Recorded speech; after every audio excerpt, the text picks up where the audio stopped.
ಇನ್ನು ನೆನೆ ಸಾರಿಗೆ ನೌಕರರ ಮುಷ್ಕರ ಆಯಿತು. ಆ ಮುಷ್ಕರ ಒಂದು ರೀತಿಯಾಗಿ ಗೊಂದಲದ ಮುಷ್ಕರ ಆಗಿತ್ತು. ಯಾಕೆಂದ್ರೆ ಬೆಂಗಳೂರಿನಲ್ಲಿ ಮಾತ್ರ BMTC ಬಸ್ ಓಡಾಡ್ತಾ ಇತ್ತು. ಅದು ಬಿಟ್ಟರೆ ಬೇರೆ ಬೇರೆ ಜಿಲ್ಲೆಗಳಲ್ಲಿ KSRTC ಬಸ್ ವಿರಳವಾಗಿತ್ತು. ಈ ಮುಷ್ಕರದ ಎಫೆಕ್ಟ್ನಿಂದಾಗಿ ಸರ್ಕಾರಕ್ಕೆ ಭಾರೀ ನಷ್ಟವಾಯಿತು ಅಂತ ನಿನ್ನೆ ಮೂರೂ ನಿಗಮಗಳಿಗೂ ಕೋಟಿ ನಷ್ಟವಾಗಿರೋ ಬಗ್ಗೆ ಮಾಹಿತಿಗಿದೆ. 60% ಬಸ್ ಮುಷ್ಕರದಿಂದಾಗಿ 15 ಕೋಟಿ ರೂಪಾಯಿ ಲಾಸ್ ಆಗಿದೆ ಸರ್ಕಾರದ ಬೊಕ್ಕಸಕ್ಕೆ. ಆದರೆ ಈ ಶಕ್ತಿ ಯೋಜನೆ ಜಾರಿಯಾಗಿಲ್ಲ ನಿನ್ನೆ, ಹಾಗಾಗಿ 16 ಕೋಟಿ ಉಳಿತಾಯ ಆಗಿದೆ. BMTC ಓಡಾಡ್ತಿತ್ತು, ಅದರಲ್ಲಿ ಓಡಾಡಿದ್ರು. ಆದರೆ KSRTC ಇಲ್ಲಿ ಯೂಸ್ ಮಾಡೋರು ಇರ್ತಾರಲ್ಲ, ಆ 60% ಬಸ್ಗಳು ಓಡಾಡ್ತಿರಲ್ವಲ್ಲ, ಆ 60% ಬಸ್ನಲ್ಲಿ ಶಕ್ತಿ ಯೋಜನೆ ಇಂಪ್ಲಿಮೆಂಟ್ ಆಗಿರಲಿಲ್ಲ. ಬಸ್ಸೇ ಇರಲಿಲ್ಲ ಅಂತಂದಮೇಲೆ ನಿಮಗೆ ಅಲ್ಲಿ ಶಕ್ತಿ ಯೋಜನೆ ಎಲ್ಲಿಂದ ಬಂತು? ಸೊ ಹಾಗಾಗಿ ಅದರಿಂದ 16 ಕೋಟಿ ರೂಪಾಯಿ ಉಳಿತಾಯ ಆಗಿದೆ. ಮುಷ್ಕರದಿಂದಾಗಿರೋ ಲಾಸ್ ಬಂದು 15 ಕೋಟಿ, ಶಕ್ತಿ ಯೋಜನೆಯಿಂದ ಜಾರಿಯಾಗದ ಹಿನ್ನೆಲೆಯಲ್ಲಿ ಉಳಿತಾಯವಾಗಿದ್ದು 16 ಕೋಟಿ. ಸೊ ಹಂಗೆ ನೋಡೋಕೆ ಹೋದರೆ ನಿಮಗೆ ಲಾಸ್ ಆಗಿರೋದು 1 ಕೋಟಿ ಅಂತ ಅನ್ಬೋದೇನೋ. BMTC ಕಾರ್ಯಾಚರಣೆ ಹಿನ್ನೆಲೆಯಲ್ಲಿ ಯಾವುದೇ ಅಂಥ ದೊಡ್ಡ ಮಟ್ಟದಲ್ಲಿ ನಷ್ಟ ಆಗಿಲ್ಲ. ನೋಡಿ, 3 ನಿಗಮಗಳಿಗೆ ನಷ್ಟ ಆಗಿದೆ. ಎಷ್ಟೆಷ್ಟು ಅಂತ ಡೀಟೇಲ್ಸ್ ನೋಡ್ತಾ ಇದ್ದೀರಿ. KSRTCಗೆ 6,32,88,000 ರೂಪಾಯಿ ನಷ್ಟ. NWKRTCಗೆ 2,20,98,075 ರೂಪಾಯಿ.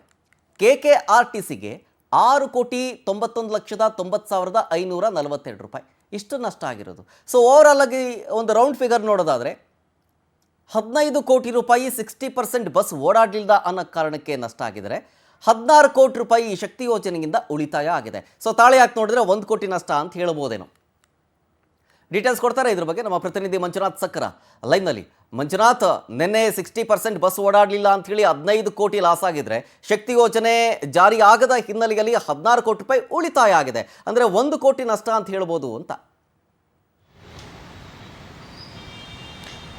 ಇಲ್ಲ ಶರತ್, ಅದು ಆಕ್ಚುಲಿ 1 ಕೋಟಿ ಅನ್ನೋದಕ್ಕಿಂತ ಮುಖ್ಯವಾಗಿ ನಿನ್ನೆ ಏನು ನಾವು ನೀವೆಲ್ಲ ನೋಡಿದಾಗೆ ನಿನ್ನೆ BMTCಯನ್ನು ಹೊರತುಪಡಿಸಿ ಇನ್ನುಳಿದ 4 ನಿಗಮವು ಕೂಡ ಕಂಪ್ಲೀಟ್ 60% ಅಷ್ಟು ಮುಷ್ಕರಕ್ಕೆ ಮುಂದಾಗಿದ್ರು. ಸೊ ಹೀಗಾಗಿ ಅದರಲ್ಲೂ ಬೆಂಗಳೂರಿನವರನ್ನು ಹೊರತುಪಡಿಸಿ ಬೆಂಗಳೂರಿಂದ ಹೊರಗಡೆ ಹೋಗುವಂತಹ ಜಿಲ್ಲೆಗಳಿಗೆ ಸ್ವಲ್ಪ ಅಂದ್ರೆ KSRTC ಬಸ್ಗಳು ಯಾಕೆ ಸರ್ಕಾರ ಈಗ ಶಕ್ತಿ ಯೋಜನೆ ಮಾಡಿತ್ತು, ಶಕ್ತಿ ಯೋಜನೆಯಿಂದ 50% ನಿನ್ನೆ ಬಸ್ಸು ಓಡಾಟ ನಡೆಸಿಲ್ಲದ್ರಿಂದ ಸುಮಾರು 16 ಕೋಟಿಯಷ್ಟು ಸರ್ಕಾರಕ್ಕೆ ಒಂದ್ ಕಡೆ ಉಳಿತಾಯ ಆಗಿದೆ. ಇನ್ನು ಓವರ್ ಆಲ್ ಎಲ್ಲ 3 ನಿಗಮಗಳು ಕೂಡ ಏನು ನಿನ್ನೆ ಒಂದು 60% ಅಷ್ಟು ಮುಷ್ಕರಕ್ಕೆ ಮುಂದಾದ್ರು.